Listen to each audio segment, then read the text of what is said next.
السلام علیکم ورحمۃ اللہ وبرکاتہ۔ بسم اللہ الرحمن الرحیم۔ صرف 5 منٹ کا مدرسہ قرآن و حدیث کی روشنی میں 24 صفر المظفر اسلامی تاریخ۔ حضرت سلیمان علیہ السلام۔ حضرت سلیمان علیہ السلام حضرت داؤد علیہ السلام کے بیٹے ہیں۔ ان کا نسب یہودا کے واسطے سے حضرت یعقوب علیہ السلام تک پہنچتا ہے۔ قرآن کریم میں 16 جگہ ان کا ذکر آیا ہے اور ان پر اللہ تعالیٰ کی جانب سے عطا کردہ انعامات اور فضل و کرم کا تذکرہ کیا گیا ہے۔ اللہ تعالیٰ نے حضرت سلیمان علیہ السلام کو فطری طور پر ذہانت اور فیصلہ کرنے کی قوت و صلاحیت عطا فرمائی تھی۔ اسی وجہ سے حضرت داؤد علیہ السلام نے ان کو کم ہونے کے باوجود حکومت کے بہت سارے کام سپرد کر دیے تھے اور خاص طور پر مقدمات کے فیصلوں پر ان سے مشورہ کرتے تھے۔ پھر اللہ تعالیٰ نے حضرت داؤد علیہ السلام کے بعد حضرت سلیمان علیہ السلام کو نبوت و حکومت دونوں عطا فرمائی۔ حضور صلی اللہ علیہ وسلم کا معجزہ جنون یعنی پاگل پن کا اثر ختم ہونا۔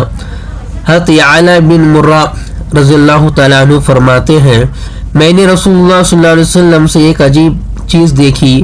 واقعہ یہ ہوا کہ میں ایک مرتبہ رسول اللہ صلی اللہ علیہ وسلم کے ساتھ سفر میں تھا۔ سفر کے دوران ہم ایک جگہ ٹھہرے۔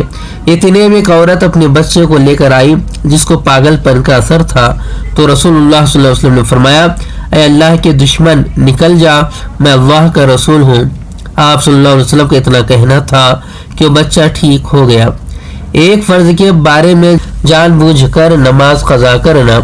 رسول اللہ صلی اللہ علیہ وسلم نے فرمایا، جو شخص 2 نمازوں کو بلا کسی عذر کے ایک وقت میں پڑھے وہ کبیرہ گناہوں کے دروازوں میں سے ایک دروازے پر پہنچ گیا۔ ایک سنت کے بارے میں قرض ادا کرتے وقت یہ دعا پڑھے۔ رسول اللہ صلی اللہ علیہ وسلم نے قرض ادا کرتے وقت دعا پڑھی، بارک اللہ لک فی اہلک و مالک، اللہ تمہارے مال و اولاد میں برکت عطا فرمائے۔ ایک اہم عمل کی فضیلت مسجد سے دل لگانا۔ رسول اللہ صلی اللہ علیہ وسلم نے فرمایا، 7 آدمیوں کو اللہ تعالیٰ اپنے سائے میں جگا دے گا، جس روز سوائے اس سائے کے کوئی سایہ نہ ہوگا۔ ان میں سے ایک وہ شخص بھی ہوگا جس کا دل مسجد میں لگا ہوا ہو۔ ایک گناہ کے بارے میں برے کاموں کی سزا۔ قرآن میں اللہ تعالیٰ فرماتا ہے، جو لوگ یہ چاہتے ہیں کہ مسلمانوں میں بے حیائی کی باتوں کا چرچا ہو تو ان کے لیے دنیا اور آخرت میں دردناک عذاب ہوگا۔ ایسے فتنہ کرنے والوں کو اللہ تعالیٰ خوب جانتا ہے، تم نہیں جانتے۔ دنیا کے بارے میں شیطان کے دھوکے سے بچو۔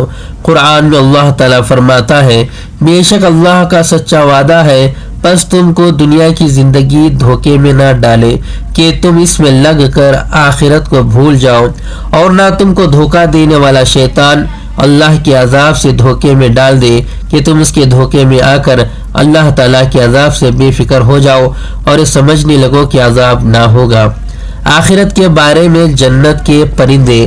رسول اللہ صلی اللہ علیہ وسلم نے فرمایا، جب کسی جنتی کو پرندے کا گوشت کھانے کی چاہت ہوگی تو وہ پرندہ اس کے سامنے اس طرح حاضر ہوگا کہ وہ پکا ہوا ہوگا اور اس کے ٹکڑے بنے ہوئے ہوں گے۔ طب نبوی سے علاج، مریض کا نفسیاتی یعنی سائیکالوجی علاج۔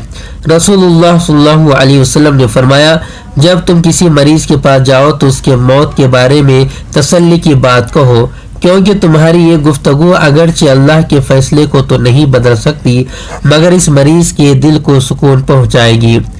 نبی صلی اللہ علیہ وسلم کی نصیحت۔ رسول اللہ صلی اللہ علیہ وسلم نے فرمایا، جب تم اپنے بستر پر آنے کا ارادہ کرو تو جس طرح نماز کے لیے وضو کرتے ہو اسی طرح وضو کرو، پھر اپنی دائیں کروٹ پر لیٹ جاؤ۔ اللہ تبارک تعالیٰ سے دعا ہے کہ اللہ تبارک تعالیٰ ان باتوں پر عمل کرنے والا بنائے اور ان باتوں کو یاد رکھنے والا بنائے۔ اگر مجھ سے کہنے میں کچھ خطا غلطی ہو گئی تو کمنٹس کے ذریعے میری اصلاح فرما دیں۔ اگر یہ ویڈیو اچھی لگی ہو تو اس کو لائک کریں، شیئر کریں اور برائے مہربانی میرے چینل کو سبسکرائب کریں۔ السلام علیکم ورحمۃ اللہ وبرکاتہ۔